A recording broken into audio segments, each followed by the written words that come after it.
everybody, my name is Precious Wallace and I am back again. Okay, it's been a hell of a time, but we are actually in LA this time. I have the lovely Sabine. I'm gonna let her dive into her stuff, and I have the lovely Tanisha, and I'm gonna let her dive into her stuff. So who wanna go first? Go ahead. Oh Lord, she said you go first. Okay, what am I diving into? Well, let's just dive into who you are, why you are here in LA, and what you do for yourself. Oh wow. Okay. Mm-hmm. So I am a storyteller. That's my jam. So do a little bit of background. Like I've always been a creative person. Like I used to like steal my dad's tools and build stuff and all that stuff like that. You know, always coming like, where's my hammer? I'm like, why would I have your hammer? But I did.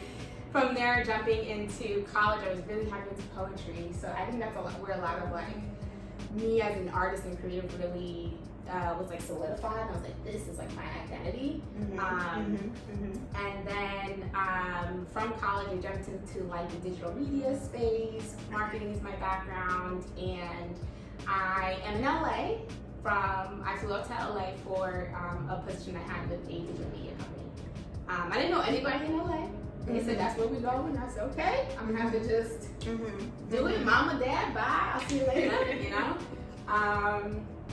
So I came out here. LA's been an experience. It's a very, I'm from the East Coast. I grew up in Connecticut, and so LA's a very different place. Lots of good, lots of bad. It's kind of, you know, you gotta like find your way through it all. But I definitely have grown here for sure. Through just like different career paths. So from marketing, I jumped into design. And kind of just like self-taught, just was like, I could do this, like I'm gonna teach myself. And so from there, launching my own design business, and now working with clients, and creating for them and helping them bring their visions to life, which I still see as storytelling, for me. Just, I don't know, it's just always like bringing, I don't know, like showing people what is behind it all, and doing that through whether it's through art, whether it's through words. So yeah, that's just my little spiel. That's Sabine's little spiel. Little spiel. That's what we're gonna call it. What's your little spiel? Oh man, so we going that deep. Okay, so I mean, no, it was a very rounded like. Here's where I come from, here's where I'm going, here's where I'm at. Like, I like that. So, okay, I'm gonna try to follow that. Okay, so I actually I got here like a very roundabout way too. Growing up, I was very much, I would always say I've been like an organizational type person, always the one who's crossing the I's and dotting the T's, that type of stuff. But I just had this weird ear for music, weird connection with music. I was in band as a kid. I was, you know, writing remixes to songs that was coming out, you know, doing all that stuff. I always feel like I kind of had that love for music, and for a long time I actually would tell my parents I wanted to be a singer, even though I can't sing. Now like that, drop a few bars, girl. Look, live your life. Go ahead, be great. But so I wanted to be a singer for a while, and I mean, all of that stuff kind of, you know, it fizzles. You're a kid, you think, you know, which is beautiful. I think that kids should always see in color and continue to see in color and keep it for as long as you can. I wish I would have, because then it would have saved me a lot of, you know, time and energy and all that. But I eventually got into, when I went to college, I actually went to school for business initially. So I was at school for business for a while, which I don't like math, I don't like economics, I don't like any of that, I don't know. But I did that for a while, ended up switching over to going to school for, oh my gosh, I was in school for journalism for a little bit. Gosh, I completely forgot about that. So I was in school for journalism for a little bit. That's what I love about urban forms. They make you reflect. Like, wait, pause. Actually. Yeah. Yeah, okay. So yeah, I was in school for journalism for a little bit, decided that, okay, broadcast journalism is just like, I kind of started to feel like it was a little bit of a dying field. I'm like, do I want to be like a reporter? Like, what are you doing, Tanisha? So then I ended up switching over to advertising, digital media, marketing. So I went to school for that at the University of Minnesota. So when I finally finished, I got my degree in, just marketing, digital media, communications, that sort of thing. And that was your degree in? Yes. My degree is in marketing, and similar to what you're talking about, like when I went to school, every other school that I applied to, I applied undecided, I think, because I didn't really know, I didn't know what I wanted to do. Like, I was always jealous of people who was like, I'm doing this. Yeah. So I was like, I do a bunch of different things. Right. I don't know. And then the school, I went to UConn in Connecticut, and when I don't know what made me put marketing down on the paper. Like, it came back and it said marketing. I was like, did I check marketing? Like, I was so confused, but I was like, all right, whatever. And I think similar to what maybe similar to what you're talking about, like, my parents are immigrants, and so, if I had put there's only certain majors or degrees that really mean anything. So when you come from an immigrant family, if you're not an engineer, a doctor, or a lawyer, what you doing? Yeah. So business was sort of like, I was like, well, I can get away with that. In business, they'll think it's eventually you'll get a secure job, whatever it might be. That's how it ended up. But I did end up, my degree was in marketing through business. I was so upset because later on in school I found out that they added like a digital media program, like what you're talking about.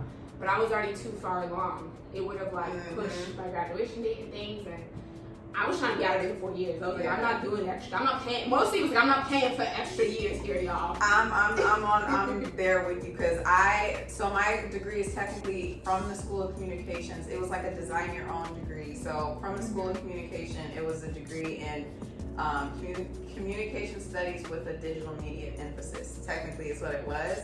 I did want to go for in the School of Journalism for actual advertising because I kind of fell into marketing by just taking this random class I thought was interesting, and then I was like, oh wow, this is really dope. And that's kind of how I got to saying that I wanted to be in the marketing field. But yeah, I ended up just designing my own because I was gonna have to be in school for an extra year and a half or something crazy, and I'm like, you know what? I was working full time. It took me 5 years to graduate, I think, and so I was, by that last semester, and I also thought I was gonna go to grad school. I thought I was gonna go straight through and just do 4 or do my 5, then my extra 2 or whatever. And you was by that spring semester, I was like, I see y'all later. I was just playing. I don't want to do no more. Yeah. I don't want to see another fucking term paper ever again. So yeah. But so anyways, ended up getting my degree in that, and then I worked in Minneapolis for a couple of years at an agency. Tell me.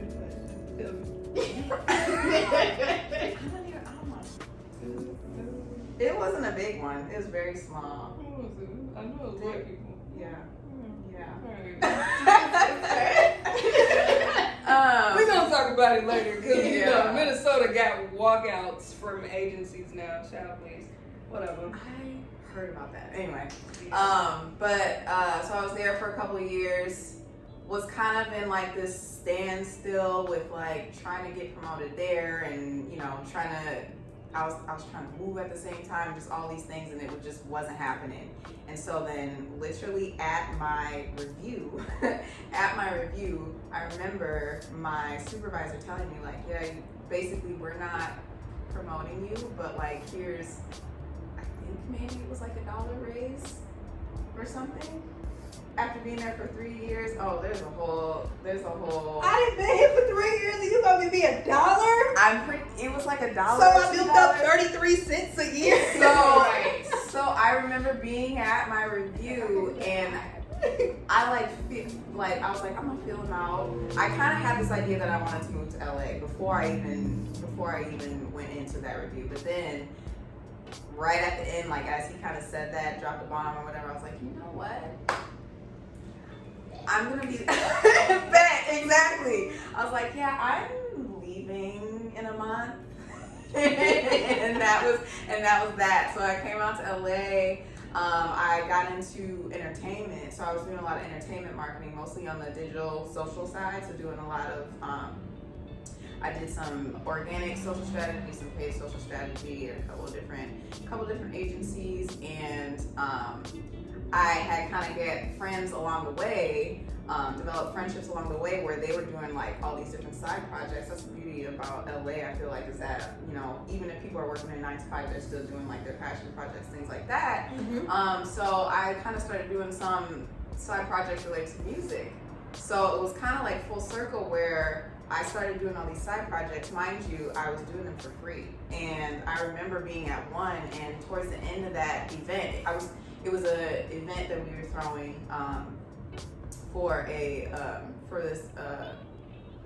it was an event for charity basically, but there was a lot of different musicians there, things like that. And I remember at the end of it being like, and mind you, for free, I was there for probably like 12 hours or something crazy. And I remember towards the end being like, wow, like I don't want this to be over. And also thinking like, I didn't look at my watch not once to see like, to, you know how it is. You enjoyed it. Yeah. So I was like, wow, like if I could do this for free, why am I not doing this type of stuff? And so I had did that on the production side of an event, and then I'd also done some production on some music videos, and I was like, how can I like merge these things? Like marketing is my bread and butter, and I love working with musicians doing things like this.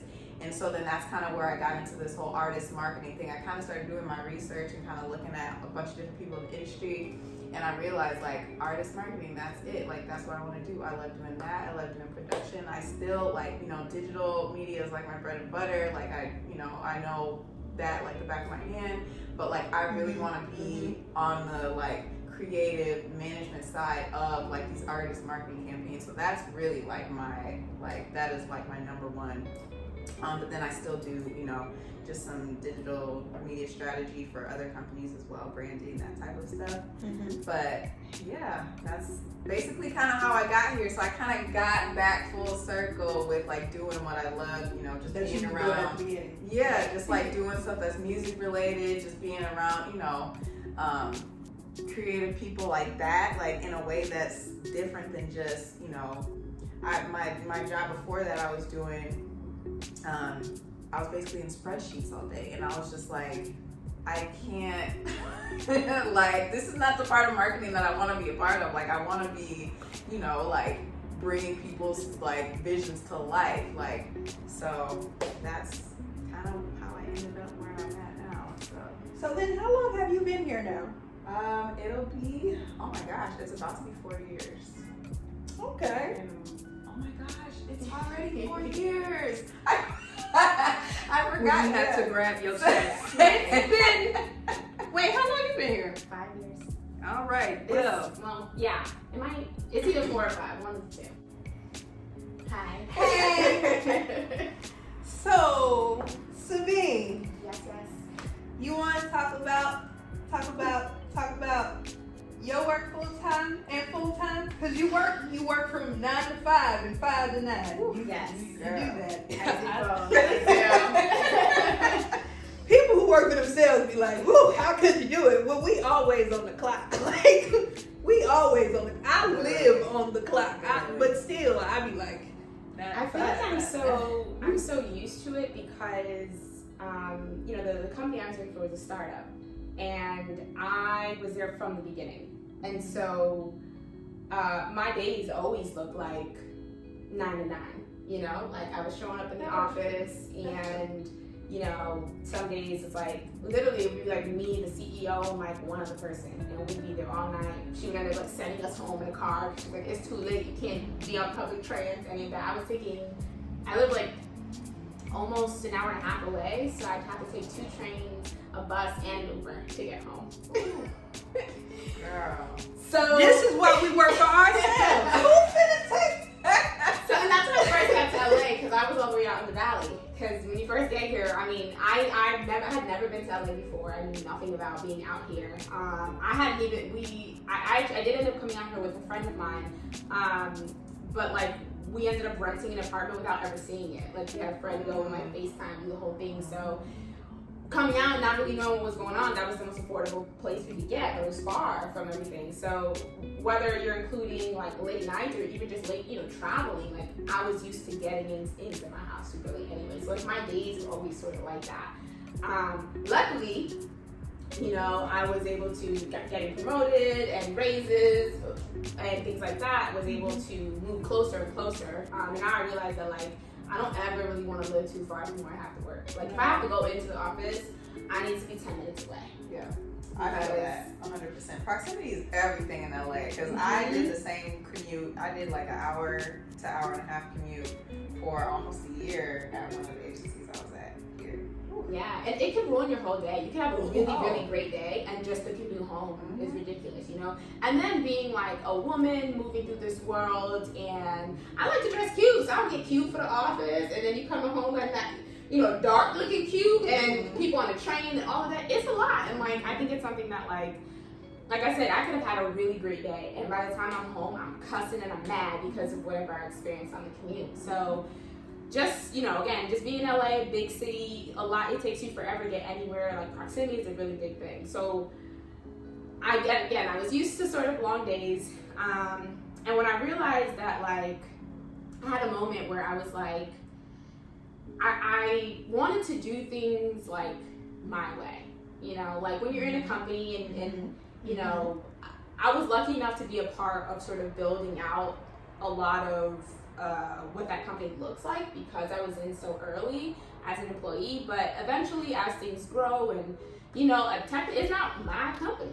I was there early on, but it's not mine. And so I started to like create something that was mine, that I had control over, that when I saw things going ways that I didn't like, or like just like I'm like, I don't really get down like that. I don't really want to do it that way. Couldn't really say nothing. I mean, you could voice your opinion, but you don't have the authority to like make that change.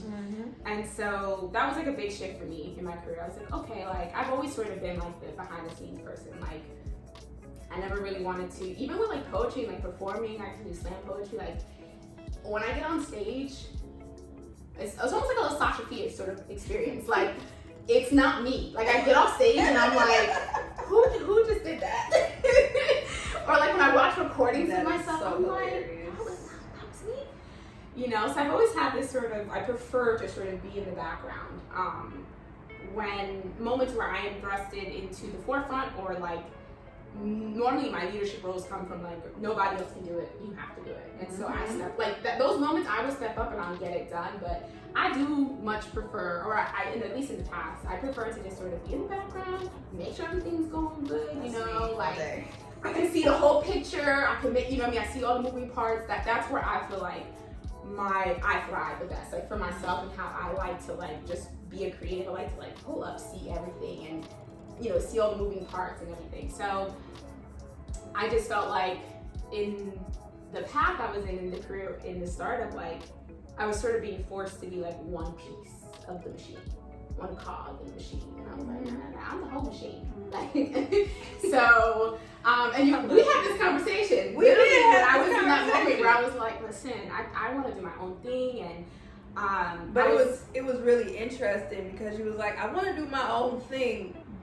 but how am I going to maneuver? And it was like, which is kind of a good thing, and we should talk about it, because I think this is where a lot of people live, in the space of like, clearly for everybody sitting on this couch, this is not where we live technically. Like Tanisha, you touched on it. They gave you $1 raise, you was already thinking about LA. Oh, you know what? Confirmed, I'm leaving. Exactly. Right? For me, it was, you trying to give me 40 grand in salary. Boy, get the fuck.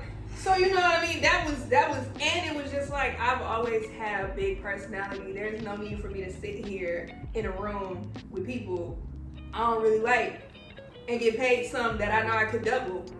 I'ma go. For you, it was more like, from my personal opinion, it was more like, okay, I want to do this. I could do this, but should I do this? And I was like, but why why not? And I think a lot of people really like live in that space of like, I could do it, but like I have this feeling, I have this, or I have that. Yeah. And it's kind of interesting. So there's this book, I don't know if y'all like reading like that. But there's this book I watched. I've been following and watching Kev on Stage for a very long time now. Oh. I really like his content. And so I appreciate the fact that he recently discovered therapy. And so he put the world onto this book that he recently discovered, that his wife then had the actual author be on their Love Hour podcast to discuss, which is by Gay Hendricks, The Big Leap. The Big Leap. I got it. Don't worry. I'll show you. But in the book, he talks about having an upper limit problem. Okay. Right? Okay, so follow me. So an upper limit problem is pretty much you saying to yourself, every time you feel good or something feels really great, there's a little voice that pops in your head. So there's a little voice in your head that pops in and says, no, don't do that. Which that's gonna go out to. But little voice in your head that says, no, don't do that. And so every time you get excited about something, you constantly are dealing with that. Got it. Right? And so the upper limit problem, when broken down, looks like 4 things, as Gay Hendricks says. It's for those who are afraid to outshine others. It is for those who are afraid to be disloyal to family or those who have helped them get to the point that they're at. It is for those who, oh y'all, let me remember. It is for those who also, you don't want to outshine, you don't want to disappoint your family, you feel fundamentally flawed. So you don't always believe that good deserves to happen to you. And when things are getting really good, you like, I know there's some bullshit around the corner, but actually there might not be any bullshit around the corner. And then the last thing is you never want to be a burden. So even when you're super excited, you got some people around you who you like, well, if I tell such and such that I'm doing this, right, that they might be like, okay. Which really, if you got them people around you, I would tell you to get you some new friends. Exactly. But neither here nor there. What is your take on like the people in the world and even yourselves as y'all journey through your own journeys? What is the thing that you feel like most people are always constantly in their head and why they can't do it? I think that I feel like I'm like a mix. Because it just gotta be complicated, because that's just me. Right. But A true Taurus. true Taurus. I definitely have that, like, the thing about like when it's going good, you're like anticipating the bad thing to happen. Mm-hmm. I've been like that since I was a kid, to be honest, and it's something that I am working through. Also, well, kind of like rediscovering therapy. I tried therapy when I first came to LA, and I didn't get matched up with no good therapist. So I went on therapy for Black girls, and I found a Black girl therapist. Get you a Black girl therapist, okay? Yes, guys. But I'm sort of working that out too, because it's like, and I think it's all tied into just like my lived experiences, but also just like my identity as a woman, as a Black woman, as a child of immigrants. Like I kind of was just always taught in life to be watching out, you know, like if I was, you know, if my brothers were allowed to like go out and do whatever they wanted, have fun, like, you know what I mean? And it was always like, well, what, you know, something might happen to you, or like, so I kind of had that like ingrained in me that I always have to be watching out for what might happen.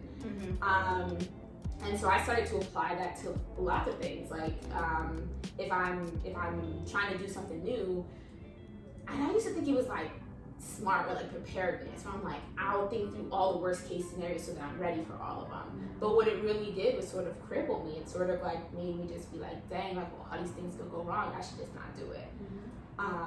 And even in my business right now, every time something good happens, there's, or even like, you know, even like the scariest part for me as a designer, and I feel like a lot of designers will understand this, is like when you hand it off. I have to schedule that email to send. I can't actually hit the send button. I schedule it. Sometimes it's like 5 minutes later, but I can't be the one to hit that button. And that's a tool that I use to manage my own anxiety around that. It's like I'll just schedule it, so I'm like, it's done, it's out of my mind. But I always have it in the back of my head. I'm like, hey, what if this, what if that? And so far, everyone has loved everything. Knock on wood, you know? Or even if it's like, oh, just small changes or whatever like that. But I'm always ready for the big, like, I hate this is not what we talked about, and it's never that. It's always like, oh my gosh, yes. Can we just change this? Or sometimes it's like, perfect, don't change a thing, you know? Mm-hmm. So for me, that's definitely a big one. And I know that because I'm working through that, I know that's where it comes from. It's from this place of like, when I was little, I was always taught that like, you gotta watch out for, you know, like anything that bad might happen to you. You're a woman, you're, you know, like, mm-hmm. And so that's how I was trained sort of to move through the world. So I'm trying to like untrain that part of my brain. Mm-hmm. One of the ones that I want to touch on is the outshining other people. Mm-hmm. Because I don't think that's like, I don't think I'm fearful of like outshining other people, but I do think that like moments that, and again, it's a little bit of like training or like experiences sort of influencing how you continue to move through the world. Mm-hmm. Moments where I was shining, especially professionally, I had other people beat me down for that. You know, when I had a moment of... So that would be more of you being a birth. That's what I was thinking. Yeah? Yeah. Oh, okay. Maybe it's more that. Because I was thinking like, I mean, it doesn't necessarily feel like the burden, maybe, you know, just working through whatever that definition is. But it was like, I can recall specific moments where I'm like, it was a challenge. It was something I didn't think I was going to be able to do. And when I finally did it, I had people like mentors, people I considered mentors, people that, you know, I was waiting for the like, good job, like, you know, what's it like, atta girl or whatever, you know, I was waiting for that. I didn't get that. I got like rejection. I got like the silent treatment. And like, so like, I think that it sort of conditioned me to like, not do too much, not shine too bright, because other people didn't seem to like that. It wasn't team effort when I was shining. It was like, I got a weird reaction. So it was a team effort when I was shining. It was, you know, because when they shine, it's like team. Yes, we did. Yeah, but then when I shined, it was like okay. No. So moving on. Yeah. So I definitely think that like that's why patting yourself on the back is so important, and knowing how to pat yourself on the back and actually like celebrating your little wins. Because if you don't know how to celebrate your little wins and pat yourself on the back, everything and anything will always feel like it's not enough. Yeah. And that's just it's really not useful for Black women, in my personal opinion, because we already have so much of the like, well, is this worthy enough for me to be doing? And it's, if you don't know how to tell yourself that it is, the world definitely isn't going to tell you that. Yes, I can relate to the one about expecting bad things to happen when something good happens. Just because I feel like that was something that was kind of the same thing with you, something that was kind of like drilled in me as a kid and growing up. Just this whole idea of expecting for the worst, or sometimes even expecting the worst in people, which I think is, I mean, it's like, I can't even really say that there's, like, obviously it's not something that I can go back and like change. It's really just something that I have to continue to work on within myself now, and just kind of do, you know, all the unlearning now. But, you know, being young and being told that you can't trust certain people and that, you know, you can't, really that was like the biggest one, I think, is just like kind of feeling like you can't fully like, you can't be fully, yourself yeah, so it's just, no, I feel like I got, and so I just feel like I got that a lot, to the point where, and I don't know, this could be a little bit of the Aquarius in me, and a little bit of just like my upbringing of just like kind of feeling people out a lot before I like fully like can like open up and just kind of like And I don't know if that's necessarily me hoping for or expecting the worst out of people, but in a way, I don't know, maybe it kind of is, I don't know. But so I definitely think that one has been one that's affected me. Also, what was the other one again? I just lost it. Not outshining. Being a burden. And being a burden. But I think, I don't know why it is that I feel like I will talk myself out of things sometimes, just like, because I'm like, I don't want people to think I'm this, or I don't want people, so it's not even, because I feel like I have the most supportive people around me, so I know that it's not that, but it's just for whatever reason, I will talk myself out of things because I don't want people to think certain things about me, or, you know, like assume certain things about me. So I might be like, oh, I don't want to say that because I don't want to seem this way, or I don't want to do that because I don't want to seem that way. So I feel like I've dealt with those a lot. And there was another one that I feel like, You want me to say all four? yeah. So it was being a burden, being disloyal to family, outshining someone, and the last one, Lord, my memory. The one that we both already talked about, right? Outshining, being a burden, fundamentally flawed, and family. Fundamentally flawed. You know, there's that thing about like there's only so many seats in the room, and so people don't want to like, I don't know, be like, well, I'm the other black woman, so if you do good, I'm out, you know, like that sort of thinking. Yes. You know, I know that comes into play. I've seen it happen. I think that's what happened in terms of the whole, like, once I did something really great, it was like, no, you can't be the black woman shining. I have to be the black woman I shining. hate that so much. And I've dealt with people like that, and I cannot. Yes. Do y'all feel like y'all deal with that more being out here in LA, or do y'all just feel like being out here in LA in the businesses y'all are in, or do you feel like that is just a universal, it could happen in Minnesota, it could happen on the East Coast in Connecticut, or is it like really aggressive and apparent in LA? I do think it exists everywhere, because I have friends in other industries, and even back on the East Coast, where like we, you know, they don't say the same words, but when they explain it to you, you're like, oh, that's what happened, you know. But I do think because LA tends to be so, everyone is so focused on, you know, people come out here to like make their dreams happen, you know, sort of vibe. So I think it's so, people are so focused on that it might like manifest more, just because there's so many like people here trying to like drive towards their goals or whatever, hyper focused, like kind of tunnel vision. So I think a little bit might happen here. You might see the same thing happening in New York, you know, like big hubs where people are like really, you know, kind of coming there to like make their dreams happen, sort of vibe.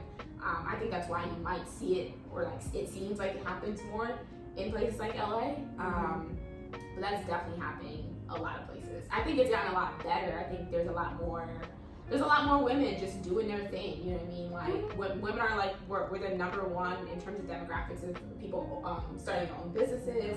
So I think it's starting to get a little bit better. And I know that like, talking about like, someone is giving you a compliment, like, I don't know, like I used to be really bad at taking compliments. I used to, when somebody compliment me, I used to be like, oh, no, like, you know what I mean? I would like talk myself out of the compliment. It's in the book, you would deflect.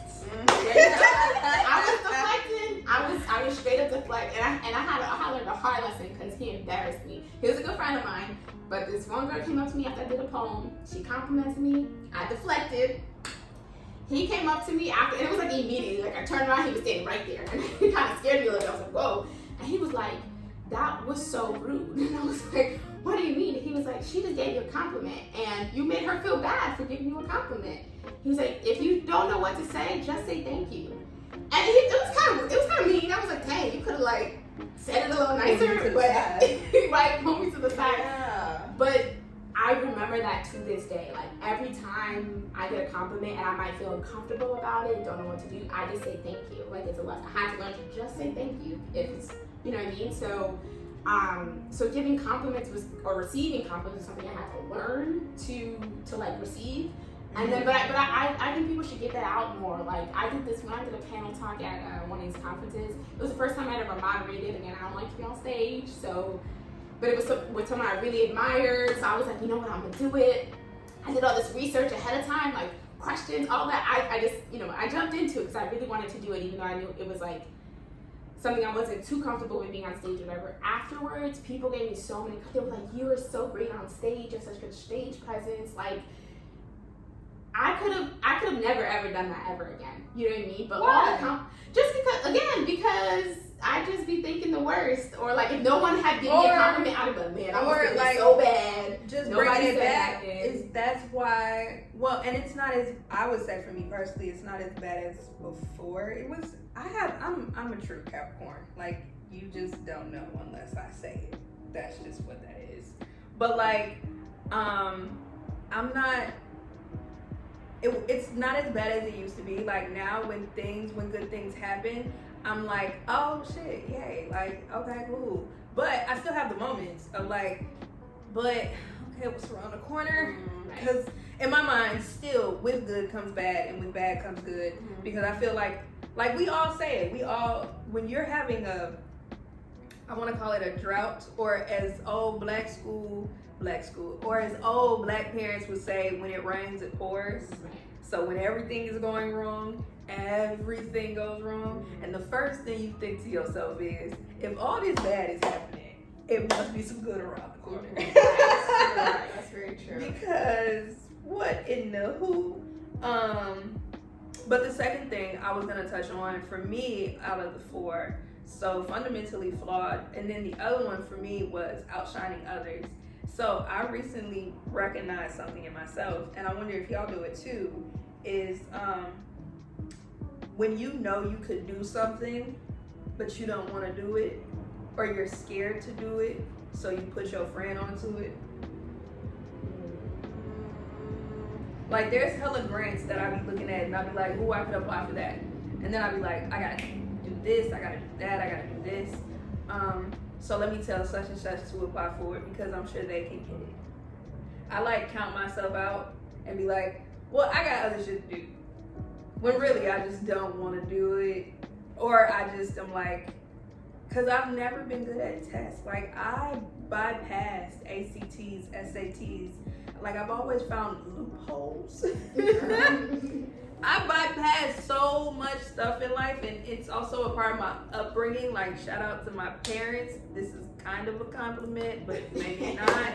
Because, like, my parents were, like, the greatest con artists that weren't con artists. Like, they just... That's the hustle. No. I love my mother. I like that's like the hustle. Like, and I'm not trying to come at my parents. I mean, whatever. My parents are older, whatever. But like, my mom would be the type where she would go on a shopping spree for like 3 months, and then she would not pay rent for 3 months. But then my mom would go down to the county and be like, I've been doing all this work. Listen, I think, we exist in a system right now, and I think this whole pandemic has it's opened a lot of people's eyes to it. We exist in a system that is not designed for any of us to thrive. It's not. It's not even designed for us to survive, honestly. Like, people are hustling or doing whatever they gotta do just to survive. So the system is not designed for anybody to really live good. So if you are working the system, I don't blame nobody for that, because the system's been working us over for a long time. When it comes to minimum wage, when it comes to this whole system of credit, like education, like, oh, don't get me started. So wait. Let's get started. Because in relationship to business, like, when you're thinking about credit and this and that, what do you find to be like the hardest parts to deal with for you? Is it saving? Is it dealing with your credit score? Because also too, I still don't really understand how that's supposed to work, building up credit as a business. Right. That's a whole other ballgame that I'm still, I feel like, trying to tap into. Yeah. I saw something the other day, and I bookmarked it because it was talking about building business credit. Because I've always been obsessed about my own credit. Growing up, like, I was the last one to go to college, last of 4. And by the time I was applying, my parents was like, we done already signed for such and such and such and such. You're going to have to find the money somewhere. They was already maxed out on what they, you know what I mean? So... Well, damn. It was kind of like that. Like, not so direct. correct, like mom, dad. I know y'all didn't say that to me directly, but that's, you know, again, I'm that person that I look at the whole picture. So I wasn't ever looking at it like, oh, it's just me applying. I always knew like, oh, they already sent these many kids, 3 kids ahead of me. All 3 went out of state, private institutions. Wasn't no boundary set. I mean, they wanted to go to college. If you wanted to go to college, you could go. You know what I mean? Like there wasn't an option to not go. So if this is where you said you wanted to go, they made it happen. And after watching them 3, I said, okay, I'm gonna go in state. And I got, and they were the ones who gave me the most money. So, you know, me looking at it now, I've always been hyper aware of that because of, you know, again, I grew up in an immigrant family. You know, my parents we always had. We didn't, you know, it wasn't like, you know, they always did whatever they had to do to make sure we had, even if they went without, you know what I mean? We always had what we needed. Maybe not everything we wanted, but we had everything we needed. But I was always hyper aware of that just because I think that, like, you know, my dad has started a couple businesses with different business partners, and you know, I've watched not all of them. There were some that, like, try not to talk about my dad right now, but there was a situation that didn't work out. And you know, he's coming in from again an immigrant coming into this system, trying to make it work for himself. Again, we just talked about it's a system that's not designed for you to do well. And so watching that, and then watching just, you know, them worrying about whether it was a credit score or paying this or paying that. So I've just always been hyper aware in terms of finance. Like, and I'm a Taurus. We like stability. Like, I like to know my bills are paid, my credit's good. I like to know those things. So I paid a lot of attention to those personally. Now when you talk about getting into business stuff, when I filed for my LLC, even did when I was doing my taxes last year. I don't know if I did it right. I'm not gonna lie. I don't know if I did them right. That's the time, but I did them. I filed them. Y'all scare me because, I mean, I've been in my business for... What y'all doing? I need to see. I mean, well, no, I wrote off everything. I wrote off haircuts. That was like, literally, if I have a drawer full of receipts right now because I'm just preparing for this to happen. Like, I actually have been operating as a sole proprietor, like FBN. I've been doing that just because I've been in my business full time for a year, but didn't actually gain clients until the top of the year. So all last year, the second half of the year, I didn't have. I was still kind of working on everything. So I've still been operating as FBN. I'm just getting to the point where now I'm gonna switch over to the LLC, figuring out what state I want to do it in and all that stuff. But like, I still have been just keeping all my receipts. I'm constantly hitting on my homegirls like, could I write off a Costco membership as a... Literally the other day, I just got a Costco membership. I was like, can I write this off and say it's office snacks or something? Because I'm just like, again, it's me like preparing for the worst, but... I try to write off everything. Yeah. But even after, because, so the beauty is, and that's why it's really important to be, something you said was, like, reach out to the people, try to find people who can tell you to go to whoever else. Yeah. So in Minnesota, we have a tax firm that specifically works with artists and creatives. I love them. They're so popular in one-of-one that their wait list is like a year out every year, right? And I bugged enough people to be like, y'all, I can't wait a whole year. Because I literally had told them, listen, if I can't file my taxes with y'all this year, I'm going to take the penalty, because I know it's 10% of whatever you technically, like whatever your tax bill is supposed to be. So I was like, if I can't like file with y'all, I'm just going to take the penalty and I'll wait until it's my turn. And then I'll file. And they was like, Precious, that's a lot of love and dedication.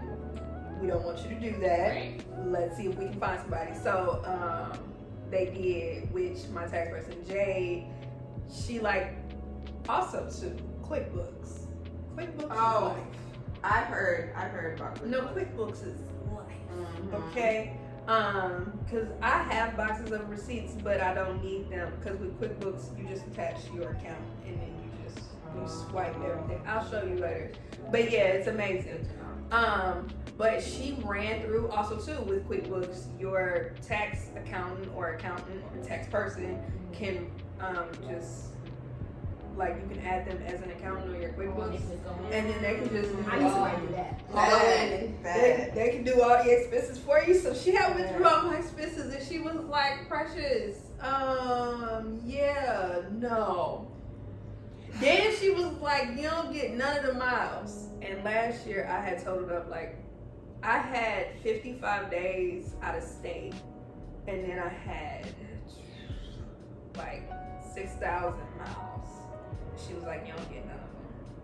Because if you write off all the mileage you put on your car, it's considered wear and tear. It's a business expense. So all the miles, the more miles you have, the more you get to write off. So that 6,000 miles I had was writing off like an extra 500 for me that she did put back on, because she was like, it's not your car. And I was like, but I got in it. I got in it. She was like, yeah, no. She was like, not even your rentals. To get the full value of your rentals and your lifts, you can't add them out. So whatever, it gets to be very interesting. But I also found out, if I buy outfits specifically for art in many forms, I can write them off. Yeah. But if I wear them outside, I can't. Wait. Hold on now. Don't post the pics. Don't post the pics. Wait. Hold on. Don't post that picture. Mama, don't post it till I do my taxes. It's the same thing. It's the same thing like a haircut. The reason why I can't write off my haircuts is because if I can do it or wear it outside, It has to be solely for. it has to be completely for the business. But if I can do it outside of the business, it's no longer a business expense. All right, y'all about to now see some outfits of mine. So she was like, the loophole for most actresses and actors and things of that nature is their outfits, because they're considered costumes. She was like, so if you wear an outfit, you pay for it, and you only wear it for the set, then we can count it as a costume. I was like, bet, I ain't wearing no more outfits outside every time I pay for something. And these are the things that, like, these are the tricks that we all need to know. Yeah. You know what I mean? And so I've recently been looking for a financial advisor. I have some stock, and I'm trying to figure out what to do with it. I'm like, I don't never own stock in my life. My parents haven't. How do I do with this? Like, I'm really like, and I was trying to reach out to a few different folks, just asking like, hey, do you have one? Can you recommend anybody? And they're like, I'm in the same boat. I'm looking too, and I'm like, this is so tough, because I went to my bank and I tried to just start there just to see if they could point me in the right direction. And they sent me to their partner, and the partner person called me, and it was like, the man on the phone was like, well, we only deal with accounts of $100,000 or more. And I was like, oh, so let me hang up. Sorry for wasting your time. What do you mean? And as I've been searching, it was like, I was so devastated on the phone too, because I spent like 20 minutes talking to this man before he told me that. And I was like, we could have started there. Was that Merlin Lynch? Yep. We could have started there. We could have started the 100K, and I would have let you go 20 minutes ago.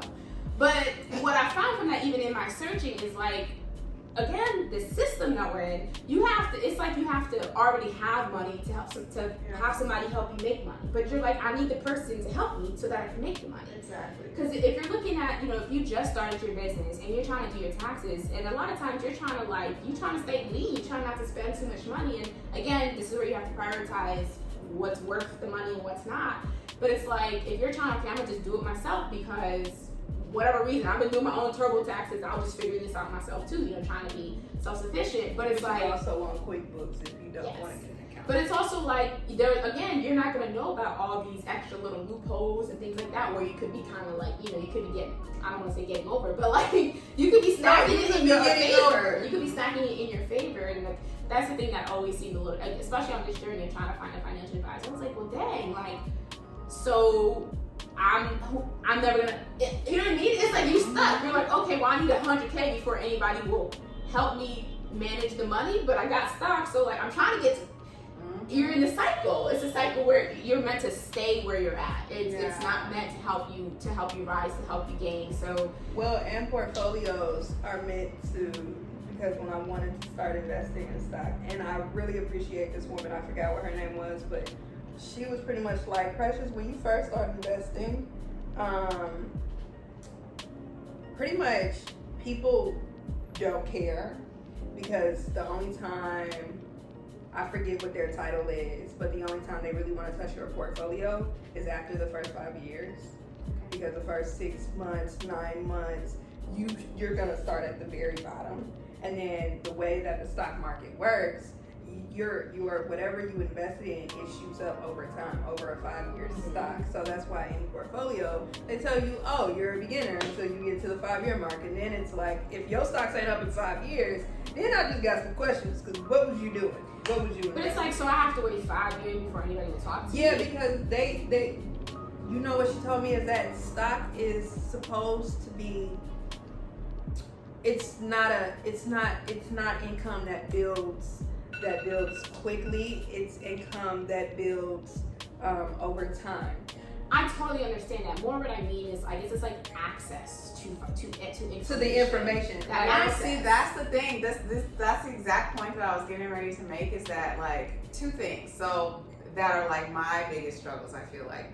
One is this fact that like I'm trying to figure out how to switch from being this person who, okay, I get a client, I'm getting this money, it's going to me, but like to switch that mindset to be like, I have to be thinking about the business and what are the business expenses, and when I get this money, it's not my money. Like I have to make sure that this goes here, this, and then I pay myself over here. Like trying to make that switch has like been like my biggest. But see, it depends. I would say it depends on, and I want you to keep going, but I would say it depends on the state in which you file.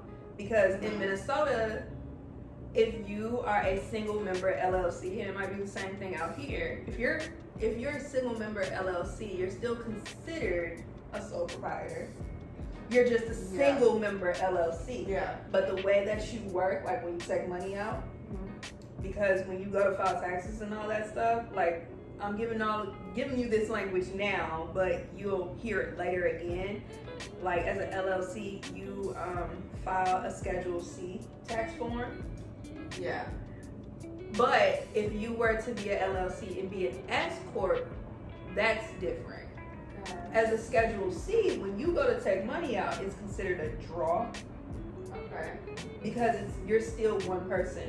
You're one thing. Okay. Versus if you're an S corp, as an S corp, you actually pay yourself. You actually have a payroll tax because you pay yourself. Like the business, you have a whole separate account or 2 accounts, whatever, and you pay yourself. That's different, and it's a whole different entity. Which most people, they do S corps because there's more write-offs, but it gets more complicated. Yeah. Most people are like, I'm an LLC, Schedule C me, I'm good. You take money out as you go, as you please, and when you expense it, you put it as a personal expense. Got you. Okay. There's so much I've had to There's learn. like something left, and then also with that, it's just like, which I think is kind of like just a struggle of like just kind of being a Black woman running your own business, is that I feel like we are not given a lot of those same tools and that knowledge that I feel like a lot of our, peers, less melanated peers are getting that information as children and learning all of that stuff that like we're just now being like hit to. I feel like parents, white kids' parents are probably getting their kids stocks and all these different things when they're young and learning how to do all these different things, all these tips and tricks on how to like write this off, how to do this, and like I'm just now learning that at 30, 31, like, and then it's like all these still trying to figure out, from these gatekeepers, all these other things so that we can continue to level up, and it's like it's an uphill battle, always an uphill battle, because I just feel like the information it's there, but it's not as easy as accessible as it would be for other people. So that's one big thing that I feel like I'm trying to navigate through. It's just, you said it is an uphill battle. I think that is something I'm working really, really hard to just get that knowledge for myself. And even if I can pass it on to whoever, because And I'm like, Precious, we gonna talk. You know, I'm hearing you talk, and I'm like, Precious know a lot. Okay. Precious know what she's talking about. Okay. So you need, but even things like this, whether it's setting up financial literacy groups, like we need to share this information because, like you said, it's so hard to like once you find the gatekeeper, then you gotta convince the gatekeeper to give you the information, and we gotta share that because it's this is stuff I feel like. And I think one thing that is universal is that, and I said this when I turned King P Studio into an LLC officially last year, was okay, so everybody tells you to go get the LLC, you know, so that way you can start separating bank accounts and things of that nature, because that also makes taxes very easier. Yeah. But no one says, here's how you actually start the whole business. Like, let's actually, like, a lot of my friends, and I'm learning to be so much less judgmental with all the recent things in my life. But it's interesting to me how many of my friends, and maybe even y'all, don't know to get a business account and have your personal account separate. Yeah. And I'd be like, so y'all just gonna be in here with one account? Y'all, do you understand you can get the EIN number before you get the LLC? Yeah, because I have one. And I don't have an LLC yet. And as long as you got an LLC and an EIN number, you can walk into a bank and get you a good business account. But people don't know that. And you should, because once again, like the benefits I was just talking about with QuickBooks, and like they didn't sponsor this, but they should, is that for your accountant to be able to log in to your QuickBooks, they don't want to see your personal expenses, like your actual, like real, like I have grooming days, okay? Grooming day is hair, nails, wax, massage, the whole thing, right? I don't need you knowing where I went when I went where I went. Like, I don't need you to know that I gave Nancy my wax lady a tip. Yeah, you know what I'm saying? I need you to just be like, oh, Precious, I see that you were in a lift that day. Bet. Right. That's all I need you to see. And that's why I'm like, you definitely have to separate the two, because you will run into, like, I have a friend, she was on the St. Paul episode of Living Room Flow, and Shayna, and she talked about, or maybe she didn't talk about this, but Shayna for the last 4 years has been working as a commissioned oil painter. I think she still has it all as just one account. Right? And granted, because we actually have the same tax folks, they were able to go into her account and like separate, because also too she's an oil painter, so it's kind of easy to pick up, oh, so you bought gouache and you bought freaking brushes and you got canvases that's the size of this room, like, oh yeah, that makes, you know what I'm saying. But a person who, like, for you doing your PR, your marketing and things of that nature, it might be a little bit more tedious, because you might go buy something for a client that looks like a personal expense, which really is actually a business expense, because they ain't have it on hand. Exactly. You know what I mean? Exactly. That's why I'm like at the point where I'm like, okay, now's the time where I'm getting to that point now where I'm starting to separate my things, because I'm finding, you know, like my Spotify premium or whatever really should be a business expense. Like, and so I need to have that on a different. Okay? Apple get my money once a year, okay? Because I pay it yearly under King P Studio. Exactly. So like that's why I'm starting to like, and those are the little things that could just be like Tanisha, not Michael Media Group. So it's like I'm getting to that same point where I need to make sure things are separate. And I would agree too. A lot of like my friends that are less melanated, they are fully aware of certain things. Like, I have a friend who his story is very interesting. He's a really good brand designer. And I didn't know, but I had found out that his mom was a commercial architect, and she's owned her own business since he was a kid. So him growing up, it was kind of like, oh yeah, I kind of I know how to maneuver. So when he decided to make his own company and was maneuvering, I was like, oh well, this is easy for you. Like, you already know how to move throughout the world. Versus for me, my parents, one born in 37 and one born in 53, one from Memphis, one from Chicago. They don't know nothing about this life. Like, my mom still to this day thinks that I work for somebody. Right. She don't. When I first started working for the digital media company, my mom was like, actually I think it was my dad, and one of them was like, so you work for the internet? That was literally, you work for the internet, and I just said, yup.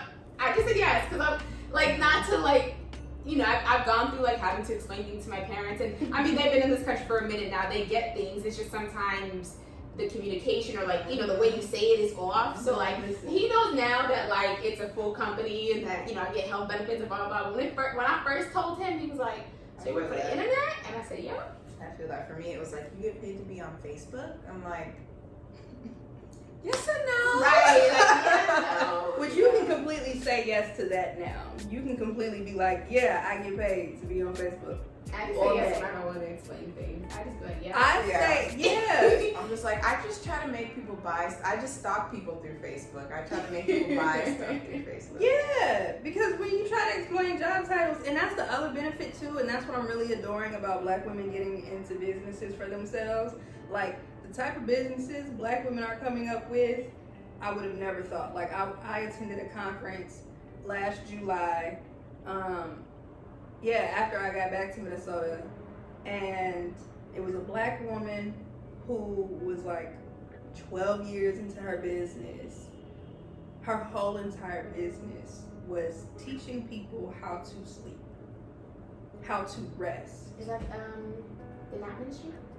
I don't remember the name of it. Oh, I know I follow the Nap Ministry on social, and they talk about this. So well, it could. It feels so unique. I'm like, it might be the same person, but maybe not. I was like, unique.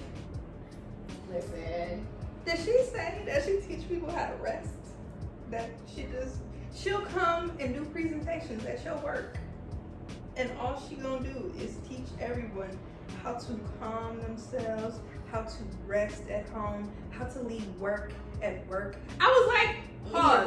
What are we talking about? It's just weird. I don't know where this comes from, and I've seen this, all the intellectuals on Twitter talking about it, but like, what is this whole idea with feeling like, people feeling like you have to struggle to get to where you are? I think that's simply, we have touched on this so much. I think that's simply because people generationally haven't been informed. And the way that especially minorities and people of color have always gotten it is through the struggle. Yeah. You've always had to, like, there's always been some story in the family of like the uncle that lost his mind first before he hit $1 million, or if he hit $1 million. Or you've always, like, there's always been some type of struggle. Yeah. And I think it comes from the place of, in order to appreciate good, you have to go through bad. Okay. Because, like I agree with you, right? I see it from both sides, because when you have people, like Sabine said, who just get handed a business, they don't know what to do with it. They don't know how to maneuver it. They don't have the same, as Eric Thomas would say, dog in them to actually keep pushing it forward.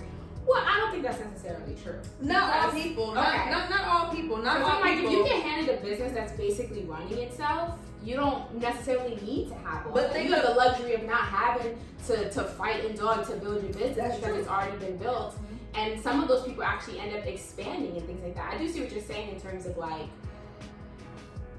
I just think it's actually coming from a place of scarcity because we've never had it. Because like I said, like these, you know, you see these people who have generational wealth, who have generational knowledge, they have no problem passing that on. They have no problem making their child's lives and the lives of all their other children so much easier. When it gets passed on, does it still live? Absolutely. Because like when I think about If you think about the most wealthy people in this country, the Rockefellers, I was just gonna say the Vanderbilts, they pass all that down. They're still rich. Yeah. But it's just but so the family frowned upon. isn't doing. But like the families, like the families as of right now, and maybe it's just because it's not public, but you don't see it, right? They're literally groomed to continue the business. Right. So there's no, it's not like, oh, we pass it on to such and such and then they drop the ball. They're groomed to just hop right into this family business and keep it running. Yeah. That's true. And we're talking a little bit, I want to, you know, the point is more so about like the willingness to just hand you this business. They have no problem giving it to you because they're not coming from a place of scarcity. They're not coming from a place where it's And like, that's true too. we didn't have nothing. You know, if you're coming from a place of not having nothing, giving it up, you're like, I work for this. I'm not giving it up. But because they have generations of just handing it down, that's what they know. They know handing their business down. True. But then the appreciation is different though. In business, it's you can look at it like, oh, I'm struggling. Or you can look at it like, no one in my family has ever did this and I'm doing fucking amazing. Like, that's how I see it. No one in my family has ran and operated a business, and the way I'm running and operating a business and it feeds me, it's how I travel, it's how I have my luxury, it's how I get to go home to my bed and, you know, be comfortable. No one else is doing that. Once again, I'm extremely grateful for what I'm able to do. Right. You know what I'm saying? So it's also a mind state. Like, if you think you're struggling, then yeah, you're struggling. That's very true. But if you're like, yeah, I got like $50, but I ain't worried about it because, and this is just an example, I got like $50, but I ain't worried about it because in my mind, I know I'm gonna have like 10 grand over this season. It's all mind state, in my personal opinion. And harsh reality, if you're dealing with a harsh reality, but change what you can and don't worry about what you can't. Yeah. I feel that. Yeah. You know, I be having my moments. I don't know well, let me not say that. Let me not deflect. I know enough about just owning and operating at this point because I feel like, once again, when you start the business, no one actually gives you a roadmap. No one actually says, okay, cool. So you got the LLC. Did you get your EIN number? Okay, cool. Now that you got your EIN number, did you go to the bank? Did you separate your accounts? But they absolutely should. Like, Yeah. there should be a course. There should be a course where you could literally, like, I don't know, like, I haven't been running my business as long as either one of you two. But you know, I'm still in the process of like, okay, like even when I got my LLC, I did that just because, again, it was what people said you should do. And then literally, like, maybe the next, when I was doing taxes, honestly, I was like, did I actually need for this to be an LLC? Was there a different option? Should I have needed something different? And I just found myself in a situation where I was like, dang, like, well, I did that just because that's, you know, whether that's like what's the word I'm looking for? Like, that's just what was going around. Everyone's like, do your LLC. So I was like, okay, that's what all the entrepreneurs on social media and everywhere else is saying, so that's what I'm gonna do. But that might not have been actually what was best for what I was doing at the moment. So, and even all the wins and losses and things like that since then, I just feel like I'm just in a place where I'm like, yes, like the wins really matter to me, but I'm also like, I don't know, I don't feel so like attached to them in a way that I wouldn't be willing to hand that off. I don't know, maybe it's just because of like, I don't know what it is. I can't even say this. There's no like explanation for it. It's just, I just feel like the big thing for me is access. I hate that there's just these barriers that are put up. And I feel like Merle and Lynch when we had you. They really made me mad. But maybe because they wasted time. I don't like wasting time, especially like somebody call me, like, I'll let you right off the bat. I'm not gonna let you waste your spiel. I know you got a whole little script. I'm not gonna let you go through the whole script if I know I'm saying no. Like, ma'am, hey, I just let you know, Wow. I am not willing to donate. You know what I mean? Like,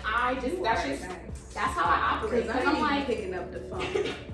I'm not picking up the phone, responding to the text message. I do pick up the phone because my cell phone right now is still my business line. So I'll be like, hello, is this you? I was waiting for the call. But I don't know. I just feel like that's something that, you know, being able to take you through a roadmap and be like, okay, so did you do this? Okay, cool. Again, whether or not you actually go do it is still on you. And I think that's the part that sometimes gets caught when people are like, oh, you have to struggle. We already talked about, like, you know, what struggle might mean. But when, you know, when there are people who could get you to the next level, but actually, like, very intentionally choose not to because you're like, no, I had to figure it out myself. I'm not giving you a leg up. Those are the moments where I'm like, but for why? Because even if you got me the interview, I still have to do well in the interview. I still have to kill it in the interview. Like, you get me the interview, like, I just feel like that's passing on, you know, that's like you have access. That's you opening the door for me. I still have to get in and do well in the interview and show these people I can do, you know, whatever the job is. So that's just like, for me, I'm like, even when we're talking about people who get handed businesses or whatever, like, fuck that, hand me a business. Like, I don't, like, but also I would hand my kids my business. I don't care if they don't appreciate it. But Sabine, I will hand you my business. The thing that you got to keep in mind and in perspective is that you have a complete different outlook versus the people that I'm talking about. You have an actual outlook. You have an actual outlook. Every situation, No. But I'm saying, because your background, you have immigrant parents, you know what it means to be a little black girl. You don't know what it means to be a little white boy who turns into a grown white man. For sure. And I'm not talking about the white boys who get handed businesses. I know you're not. That's who I was talking about. Okay. I'm not worried about the white boys being handed businesses. I understand. If you give a black woman a business tomorrow. Okay, now we clear. Because I was really like, wait, but why does it matter if they don't appreciate it? If you give a little black girl a business tomorrow, she gonna turn it and flip it, and it's going to become wow. You know what I mean? But I'm talking about, like, we all watch P-Valley. I haven't actually. Wow. Have you watched P-Valley? Wow. Okay. So, watch P-Valley. Because there's something very important in P-Valley. Okay, if you haven't, you should, because P-Valley is just amazing. But I'll just say it. The fact that there's land that was handed down to these two brothers, and they've actually maxed out their, what's the word? I don't even know the word. See, because I don't come from wealth. What's the word? when you get a certain age and there's a certain account that becomes available to you. A trust. Yeah. Thank you. So they done ran out of, like, all of their trust fund money and all of this stuff. So now and they have acres of land. Right. They must have been introduced later. Yeah, so this is a spoiler alert if you ain't watched P-Valley. But so they are like, well, we want to just sell the land. So we can, and the land is enough that they're trying to sell it to someone who's trying to build a casino. Okay, that's a lot of land. That's a lot of fucking land. Yeah. Now, white kids, not saying all white kids, white boys in this show are like, we didn't run out of our money, let's sell it. Now, here's the thing. Their daddy had sex with a maid who was a black woman, so he got a mixed child, which is their half brother, who, because he was always in the background, he always had to be a part of the background. So now they're all older. He's like, I don't want to sell it. Okay. I want to keep it, because what else do we have? You see what I'm saying? Like, that's the difference of, like, if you give something to a little black person or a minority person, they're going to magnify it to a point where, you know, I need this to be in the family for at least the next 50 generations. Like, I need y'all to understand that.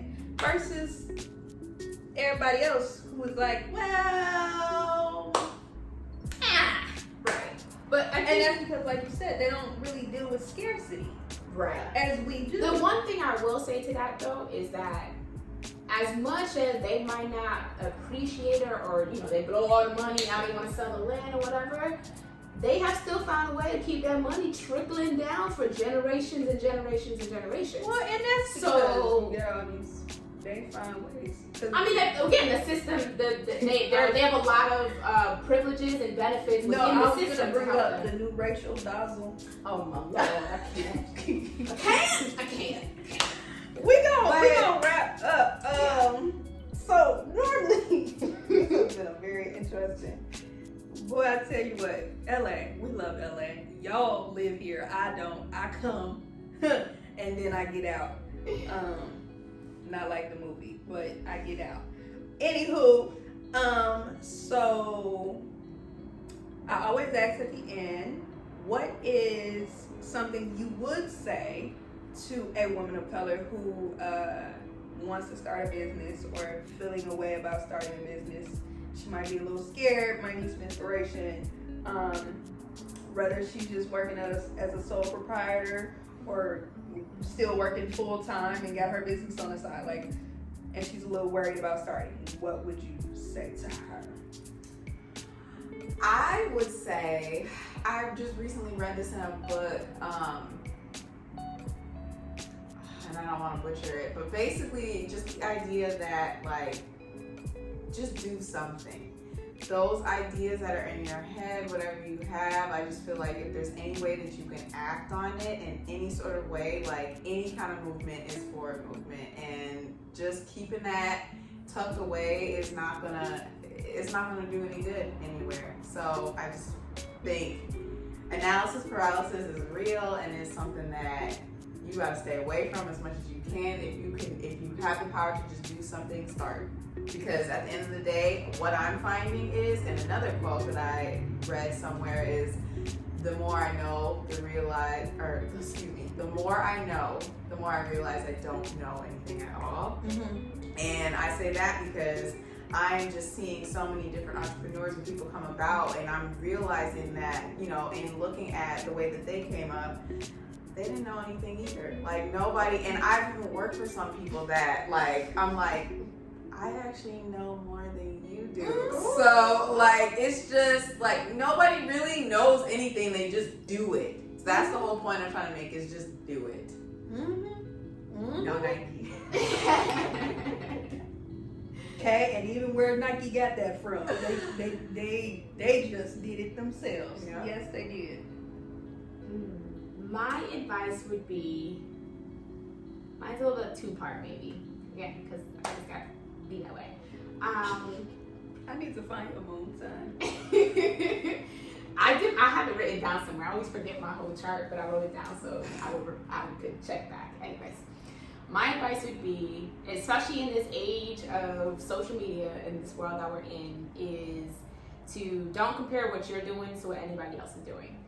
As difficult as that might be, because whether you're doing research or you get your inspiration from there, whatever, like, don't compare your journey and what you're doing to what other people are doing. I've done that in the past, and it's just kind of crippled me, and I had to be like, remind myself, okay, like, they doing something different, I'm doing this.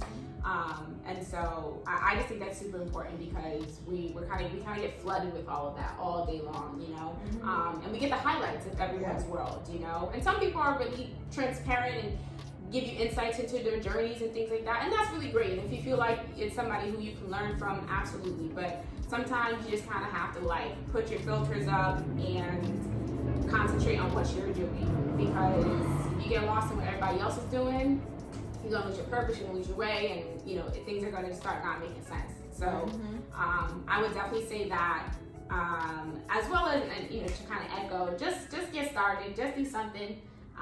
The first step can definitely be the hardest, and there'll be extra little steps that are hard along the way. But it definitely just helps to, like, just do the first thing and celebrate that, and then keep moving from there, because it's just a bad combo if you're, like, watching everybody else but then not even moving on yours. It can be a really toxic sort of space to be in if you're trying to do something. So, you know, stay off of social media for a minute, focus on what you're doing, you know, get really solid in that, and make a move. Yeah.